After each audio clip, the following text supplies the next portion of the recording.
আসসালামু আলাইকুম প্রিয় দর্শক, এই যে দেখেন আমার এখানে যে চায়না রসুন। আসলে আমি সবচেয়ে আনন্দিত আমার এই যে চায়না রসুন হচ্ছে। আমার চায়না এই রসুনে আপনার মোটামুটি আমার রসুন ভালো দেখা যাইতেছে। আমি অল্প স্বল্প রসুন দিয়ে এখানে চাষাবাদ করতেছি। তো আসলে রসুনটা এই হবে কি না সেটাই আমি দেখার বিষয়। তো রসুন হচ্ছে, তো আমি অল্প কয়দিন হয়েছে রসুন লাগাইলাম।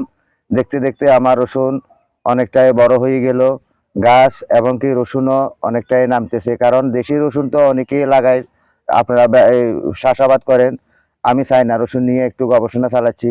তো হচ্ছে তো রসুন, এই যে দেখতেছেন রসুনের গাছগুলা কত মোটা হইতেছে, রসুনও নামতেছে, প্রচুর রসুন নামতেছে এখানে, রসুন বড় হয়ে যেতেছে। এই যে দেখেন, এই যে প্রিয় দর্শক দেখেন, এই যে রসুন এখানে, এই যে রসুন বসতেছে, এই যে রসুন কুশি হচ্ছে।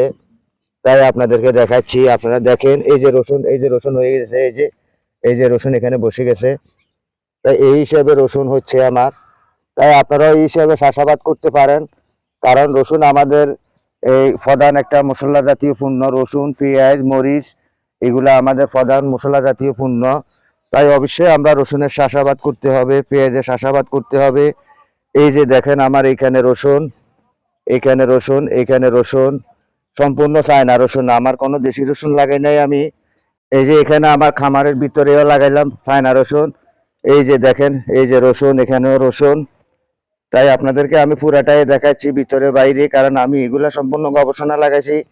গবেষণার মাধ্যমে পাইতেছি যে ইনশাআল্লাহ রসুন হবে, চায়না রসুন হবে, সব রসুনে হবে। তবে একটু কষ্ট করতে হবে, খাটনি করতে হবে, চেষ্টা করতে হবে। চেষ্টার মাধ্যমে সবকিছুর পরিবর্তন আসে, কারণ আপনি যদি চেষ্টা না করেন আপনার পরিবর্তন কখনো আসবে না। তাই সফলতা পেতে হলে আপনাকে একটু কষ্ট করতে হবে, ধৈর্য রাখতে হবে। ধৈর্যের মাধ্যমে সবকিছু পাওয়া যায়। শ্রমে আনে এই অলসে আনে দুঃখ, কর্মে আনে সুখ। সেই অবশ্যই মুরব্বীদের কথাগুলো সত্য। তাই অবশ্যই আমরা একটু শ্রম দিতে হবে আমাদের সুখের জন্যে, আমাদের টাকা পয়সা হওয়ার জন্যে, স্বাবলম্বী হওয়ার জন্যে আমাদেরকে কর্ম করে যেতে হবে। তাই সকলের প্রতি আমি আহ্বান জানাতেছি, আপনারা চাষাবাদ করেন, রসুন লাগান, পেঁয়াজ লাগান, আলু লাগান। বিল্ডিং এর ছাদেও আপনারা চাষাবাদ করতে পারবেন, এরকম ব্যাট করে সুন্দর করে আপনারা বিল্ডিং এর ছাদেও করতে পারবেন। এই যে দেখেন রসুন আমার কিভাবে হয়েছে, কারণ এটা আমার কিন্তু বাড়ির ভিতরে, এটা কোনো জমিনে লাগাই নাই। এই যে বাড়ির ভিতরে রসুন লাগাইলাম। তাই আপনাদেরকে আমি সব কিছুই দিয়ে যাচ্ছি।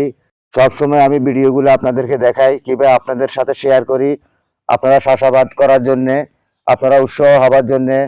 দেখেন রসুন হবে। তাই আপনাদেরকে প্রতি আমি আবারও আহ্বান জানাচ্ছি, আপনারা রসুন চাষ করুন।